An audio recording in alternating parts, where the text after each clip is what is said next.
बोलो प्राणनाथ प्यारे की जय, सतगुरु महाराज की जय, श्री कृष्ण कन्हैया लाल की जय, श्री पांचों स्वरूप की जय, सब सुंदर साथ की जय, लालदास महाराज की जय, बीतक महापर्व की जय।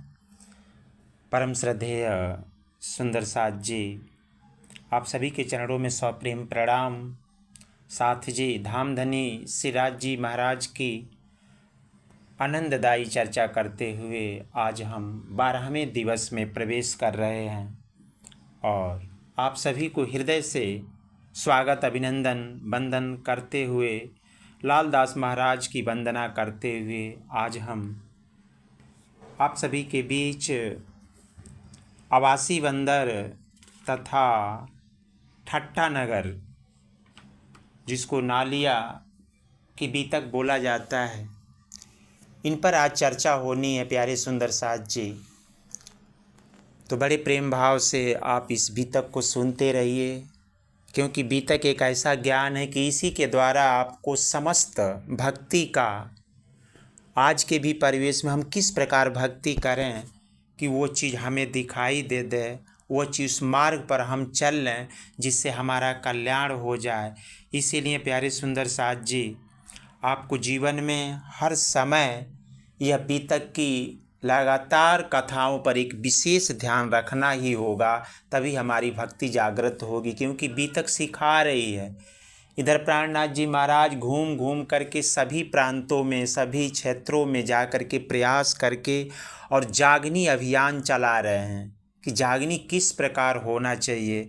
जैसे आपने इसके पिछले वाले में आपने देखा भी कि किस तरह जागनी हुआ लालदास जी महाराज का, और ये जो चिंतामणि थे जो सत्य लोक को पूजने वाले कबीरदास जी के अनुयायी थे, कितनी सुंदर चर्चा ये दोनों लोगों के बीच होती है। प्राणनाथ जी उनको अच्छी तरह से संतुष्ट कर देते हैं और चिंतामणि भी उनके शिष्य हो जाते हैं। तो आप सभी ने सुना भी। अभी इस आगे वाले जो 12वां स्कंद है, 12वां जो भाग है, इसमें हम सब प्रवेश कर रहे हैं।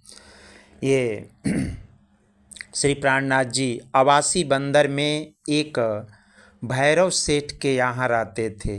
अब ये प्राणनाथ जी आप मतलब पिछले वाले सत्र से आप सुने होंगे कि वहाँ से हो करके आवासी बंदर चले जाते हैं और एक भैरव सेठ वहाँ रहते हैं।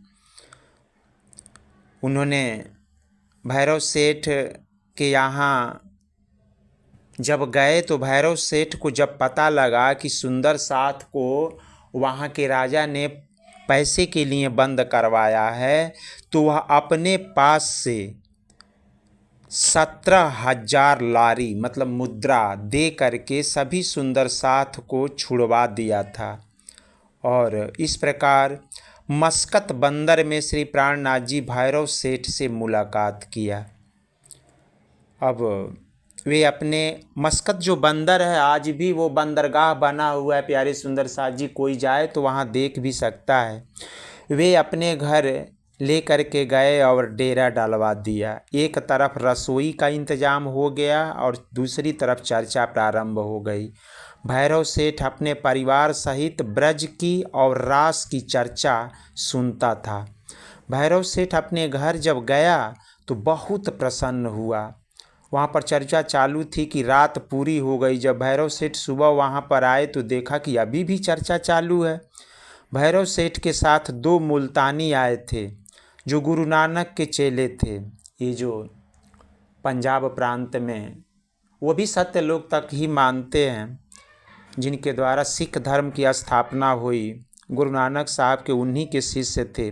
उनके पास कबीर की साखी और पोथी थी जिनका अर्थ नहीं बनता था। वह भी प्राणनाथ जी महाराज इनको बड़ी अच्छी तरह से समझाया, और उनको जैसे चिंतामणि को इन्होंने समझाया था, ऐसे उनको भी समझाया। और इस संसार के सामने ये जानना भी बड़ा ज़रूरी है, क्योंकि चिंतामणि को समझाते समय ये उनको बताए भी थे कि कबीरदास जी ने लिखा था कि चलते चलते पग थका, नगर रहा 9 लाख कोस दूर, बिचही में डेरा पड़े कबीरा, किसको देऊं दोष दूर।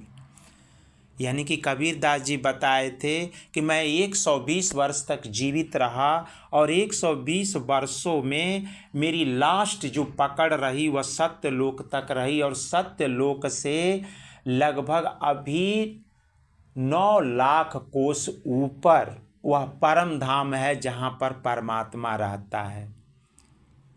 ये सभी संत जाने, और यही चीज़ इनको भी बता रहे हैं कि जहाँ पर गुरु नानक साहब बताए हैं कि तीसरे पुरुष को पूजो, वह तीसरा पुरुष का धाम सत्यलोक से 9 लाख कोस दूर है प्यारे सुंदर साथ जी। और तो और उन्होंने कहा, कबीरदास जी ने बीजक में बताते हैं कि हद हद सब कोई गया, बेहद गया न कोई, हद बेहद के बीच में रहा कबीरा सोए, जा घर अबला बसे वह घर प्रेम का पूर, दास कबीरा यूं कहें वह घर हमसे दूर। इस तरह की बहुत सी चौपाइयाँ हैं प्यारे सुंदर साथ जी। इस तरह करके इनको समझाया भी कि वह घर, कबीरदास स्पष्ट कर रहे हैं कि मेरे 120 वर्षों के जीवन के आयु में मैं जहाँ परमात्मा रहता है उसको ढूंढते ढूंढते बीच ही में मेरी आयु समाप्त हो गई, मेरा डेरा पड़ गया सत्यलोक तक, और मैं किसको दोष दूँ। ये संसार को बताए भी हैं, लेकिन ये ज्ञान उसी बीजक का ज्ञान इस संसार में आप कह दीजिए जो 12 धर्म चलाया जाता है इस संसार में, जैसे बाबा जय गुरुदेव, धन धन निरंकार, राधा स्वामी, ऐसे करके 12 संप्रदाय चलाए जाते हैं। लेकिन भैया आप, मैं दिल्ली में ही हूँ, यहाँ पर सतनाम की जो चर्चा चलाई जाती है, सतपुरुष की जो चर्चा चलाई जाती है, वहाँ अगर आप इस चीज़ का रियल में खंडनी कर दें तो लोग मानने को तैयार ही नहीं होंगे, क्योंकि वह उस धाम के है ही नहीं। इसीलिए उन लोगों के अंतःकरण में ये ज्ञान प्रकट रूप से नहीं हो पाता प्यारे सुंदर साथ जी। और वही बात जब यहाँ पर आए तो प्राणनाथ जी ने अच्छी तरह से गुरु नानक जी के शिष्यों को, बहुत लंबा सत्संग हुआ, मैं समय के अभाव में उन सत्संगों की मैं चर्चा नहीं कर रहा हूँ प्यारे सुंदर साथ जी, इनको अच्छी तरह से समझाए, जैसे चिंतामणि को इन्होंने समझाया था ऐसे गुरु नानक के शिष्यों को भी समझाया, और वो भी प्राणनाथ जी के शरण में आकर के तारतम मंत्र की दीक्षा ले लिया। अब भैरव सेठ ने कहा कि तुमने मुझे यहाँ पर बुलाया है और सब साथ को छुड़ाकर अभी तक सेवा की है, इसके बदले में हम तुम्हारे आगे कौन सी चीज़ रखें। ये प्राणनाथ जी भैरव सेठ से कह रहे हैं। तब भैरव सेठ ने कहा कि आपकी बड़ी मेहरबानी है जो आपने मुझे इतना बड़ा ज्ञान दिया, क्योंकि ब्रज और रास ये ज्ञान कोई साधारण ज्ञान नहीं है। इस संसार में हम सब जितने भी इस संसार में मानव तन जन्म लिए हैं ना, हम सभी ब्रज में थे, रास में थे। ये छोटी ज्ञान नहीं है बताना, ये आत्मिक ज्ञान है। जब आप समझेंगे तो वहाँ पर आंसू आ जाएंगे। इस जागनी के ब्रह्मांड में हम लोग ऐसे भूले हैं कि कितना भी कोई जल्दी प्रकाश डाले तो उसका प्रभाव नहीं पड़ता प्यारे सुंदर साथ जी। वही स्थिति उस समय भी है और जहाँ भी ये जा रहे हैं, क्योंकि अब तो लोगों को पता लग गया है ना, बाणी उतर चुकी है प्राणनाथ जी के द्वारा। 18,758 जो चौपाइयाँ उतर चुकी है, बीतक साहब उतर चुके हैं इस संसार को एक्सप्लेन करने के लिए। लेकिन अब ज़रा विचार कीजिए कि यह जिस समय की ये बीतक चल रही है उस समय अभी बाणी का अवतरण नहीं हुआ था। धीरे धीरे बाणी प्राणनाथ जी के द्वारा उतर रही है, लेकिन कहीं किताब में प्रिंटिंग नहीं था कि आम सुंदर साथ को दे दिया जाए और उसका वो डिफिनीसन करे प्यारे सुंदर साथ जी। अब तो बड़ा व्यवस्था हो चुका है, अपने मोबाइल से ही आप जान सकते हो, देख सकते हो, सारी बाणी चौपाइयाँ इंटरनेट पे है। राज जी को खरीद करके पन्ना से ला के आप पढ़ भी सकते हो, दूसरे को एक्सप्लेन भी कर सकते हो। लेकिन उस समय देखिए कितना कठिन माहौल था कि बाणी भी पूर्णतः नहीं उतरी है, और प्राणनाथ जी जहाँ भी जा रहे हैं तो जागनी किस तरह करवा रहे हैं, कितना संघर्ष भरी वह समय है। और यही बात यहाँ पर चल भी रही है। वही भैरव सेठ करें कि आपने तो मुझे बहुत बड़ा ज्ञान दिया। तब उन्होंने कहा कि तुम थोड़ा सा परहेज कर लो, तुम्हें भी वह परमात्मा का पहचान हो जाएगा। तब उन्होंने कहा कि गुरुजी मुझे बताइए क्या क्या परहेज करना है। तो परहेज में प्राणनाथ जी ने कहा कि तंबाकू खाना छोड़ दो, मांस मछली खाना छोड़ दो, शराब पीना छोड़ दो और चोरी करना छोड़ दो। ये 4 बात गांठ बांध लो और चारों छोड़ दो। छोड़ोगे तो तुम्हें भी वह दिखेगा। भैरव सेठ जी ने कहा कि ठीक है, मैं अभी 7-8 दिनों के लिए मैं छोड़ रहा हूँ, देखूँ इस पे मेरे जीवन में क्या प्रभाव पड़ रहा है। और प्रण लेकर के घर पे गया। जब घर पर गया तो कहा कि जब रसोई बनाने का वक्त आया तो कहा कि मेरा भोजन अलग बना देना, मैं मांस मछली कुछ नहीं खाऊंगा। तब घर के सब लोग नाराज हुए और बोले कि कौन महात्मा यहाँ पर आया है जो इनको परहेज करवाता है, इनका शरीर तो इसी पर निर्भर है। तब भैरव सेठ ने कहा 2-4 दिन 7 दिन की तो बात है, महात्मा जी ठीक कहते हैं या नहीं कहते हैं, मैं अब इस पर दृढ़ विश्वास करके प्रयोग करूँगा।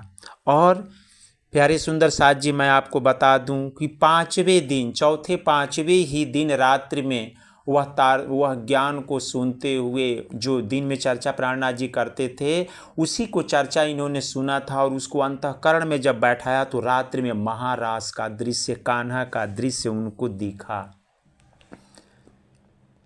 और जब दिखा तो उस दिन से उनका और आत्मबल बढ़ गया और प्रण कर लिया कि आज के बाद से मैं जीवन में कभी भी झूठ नहीं बोलूँगा, मांस नहीं खाऊंगा और ये मदिरा शराब, ये जितना भी तंबाकू सेवन है, मैं सब का परित्याग कर दूंगा।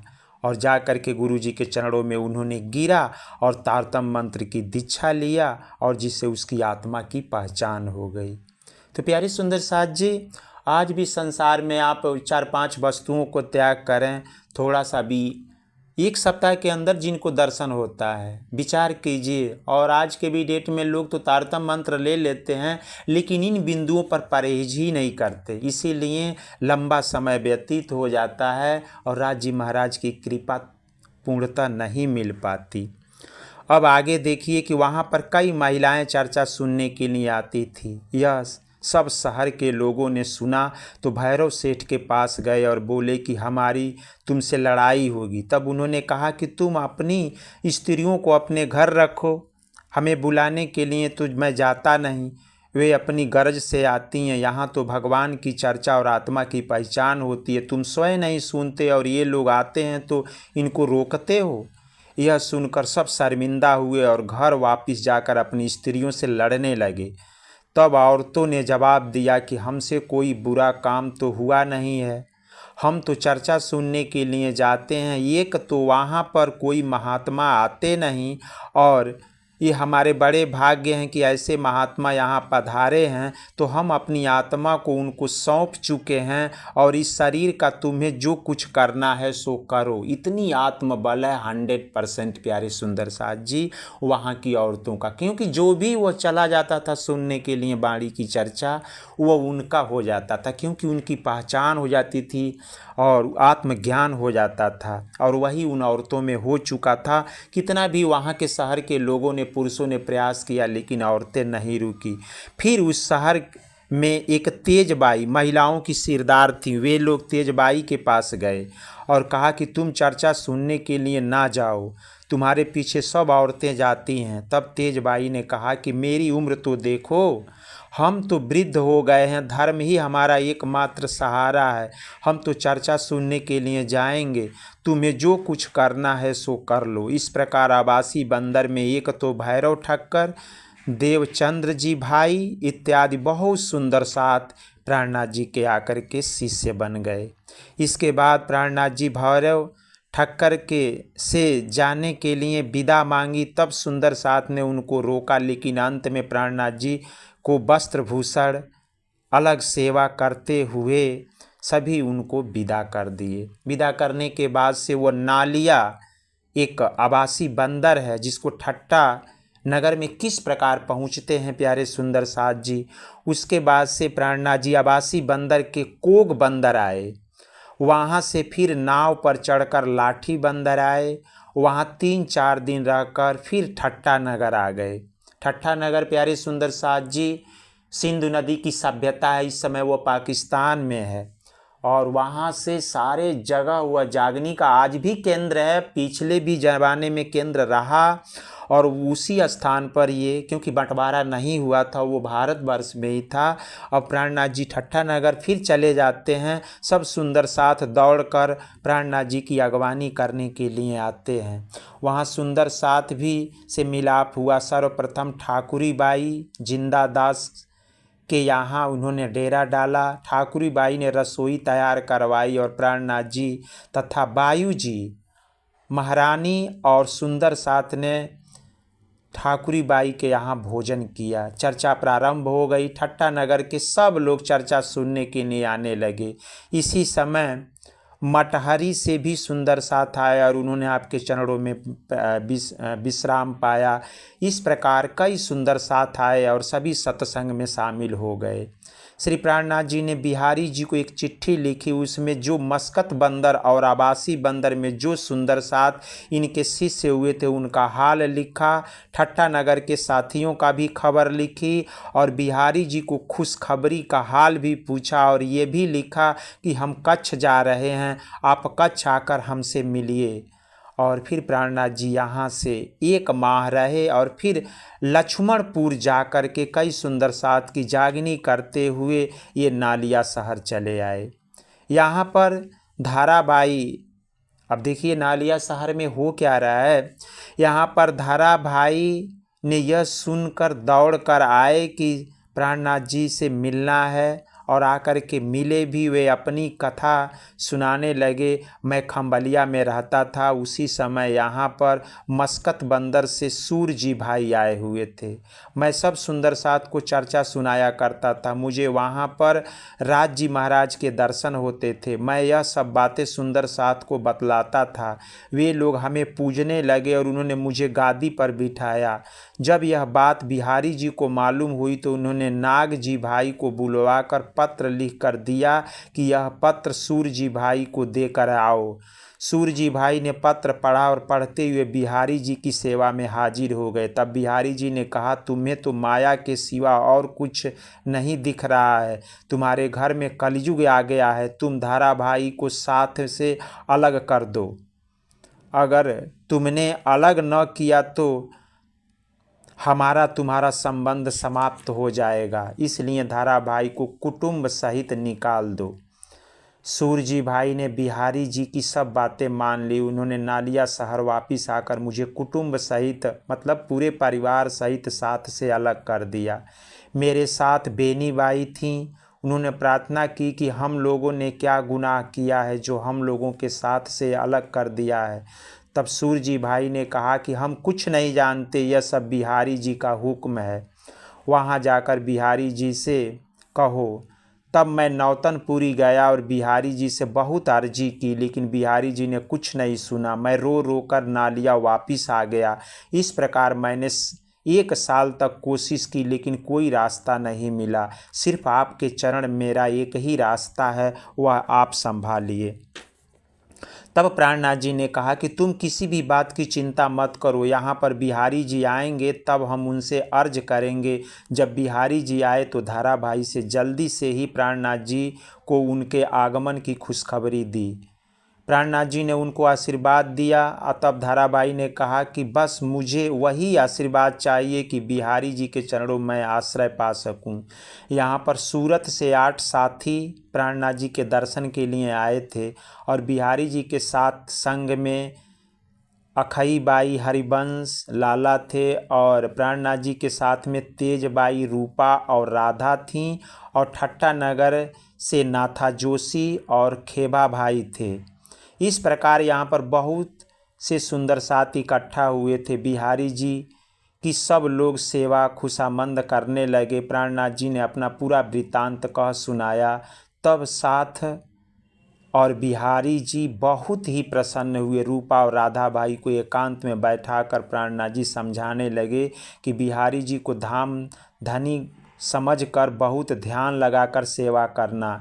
यह सेवा तुमने कर ली तो समझना कि मेरा बहुत बड़ा काम कर दिया। अगर ऐसा न किया तो हमारा तुम्हारा नाता अलग हो जाएगा और मेरा नाम तक न लेगा।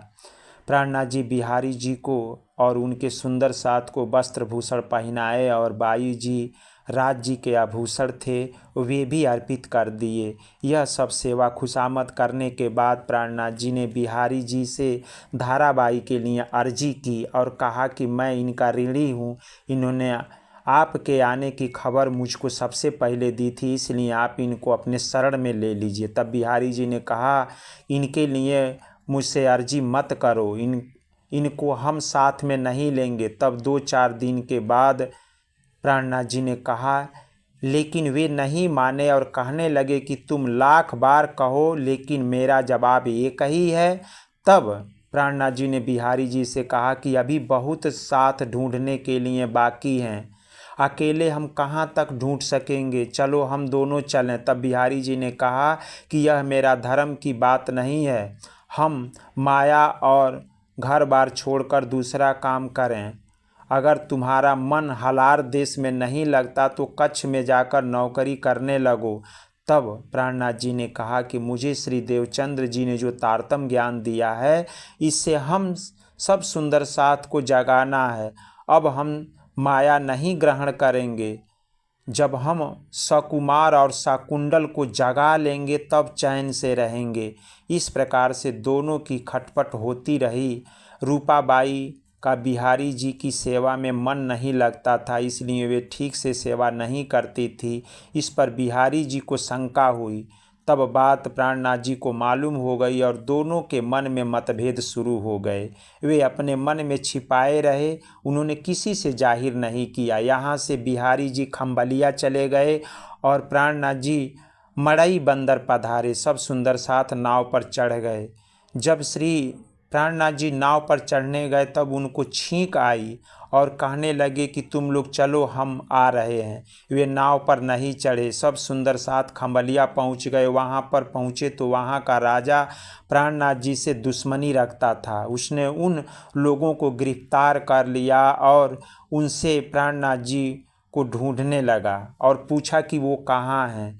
उन लोगों ने प्राणनाथ जी के बारे में नहीं बताया और कहा कि वो नहीं आए हैं, इसलिए दूसरे दिन ही सब सुंदर साथ को वो छोड़ दिया।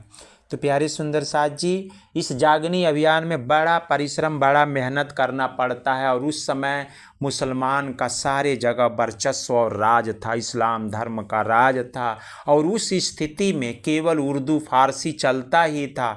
इसीलिए बाणी भी जो उतरती थी ना, तो बड़े से सुंदर साथ कहते हैं कि भैया ये पंचम वेद स्वसम वेद जो है कुलजम स्वरूप, इसमें ज़्यादा आप इस्लाम धर्म से बातें करते हो, ऐसा क्यों? अरे भैया वो ऐसा एक समाज था, ऐसा एक समय था कि उस स्थिति में कोई हिंदू का नाम ले ले, चाहे हिंदुत्व की बात करे, तो वो ऐसे ऐसे उस समय राजा थे, औरंगजेब का प्रजा था कि सर कलम करवा देता था। ये आगे आप कथा सुनेंगे, कितनी दर्दनाक कथा है, हिंदू से इस्लाम कैसे लोग बनते थे।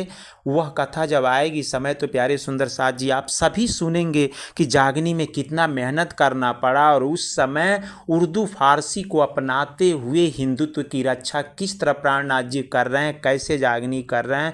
ऐसे करते करते अब प्राणनाथ जी अगले वाली कथा में सुनेंगे कि वह किस प्रकार सूरत पहुँचते हैं और सूरत का वृत्तांत, वहाँ का बीतक कैसे है। प्यारे सुंदर साथ जी अगले एपिसोड में 13वें वाले एपिसोड में आप सब सुंदर साथ सुनेंगे। इन्हीं शब्दों के साथ आप सभी के चरणों में कोटि 100 बार प्रणाम।